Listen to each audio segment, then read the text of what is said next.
কোরআন এমন একটা আসমানি কিতাব, কোন হাফিজে কোরআন যদি ওই কোরআনের তিলাওয়াতকে ছেড়ে দেয়, জং পড়ে গিয়ে কোরআনটা আল্লাহ তার সিনে থেকে তুলে দেয়।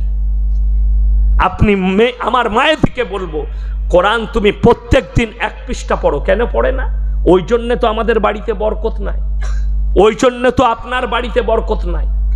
প্রত্যেক দিন যে বাড়িতে কোরআনের তেলাওয়াত হয়, আল্লাহ তাদের বাড়িতে রুজিতে কোনোদিন কমি দিবে না। জোরে বলুন সুবহানাল্লাহ। যে মানুষটা প্রত্যেক দিন, আমি অনেক মুসল্লি দেখিয়ে দেবো, হাজি সাহেব দেখিয়ে দেবো, 5 ওয়াক্তের মুসল্লি দেখিয়ে দেবো, অনেক ইমানদার মা এমন দেখিয়ে দেবো, তারা কোরআন পড়তে পড়তে কেউ সূরা ইয়াসিন মুখস্থ করে ফেলেছে, কেউ সূরা ওয়াকিয়া মুখস্থ করে ফেলেছে। আপনাকে আমি একটা ক্লু দিয়ে যাচ্ছি, প্রত্যেক দিন সূরা ইয়াসিন পড়বেন, দেখে আপনাকে আমি বললাম 6 মাস পরে ইয়াসিন মুখস্থ হয়ে যাবে আপনার। চ্যালেঞ্জ, আপনি আন্দাজে পড়তে পারবেন, আন্দাজে।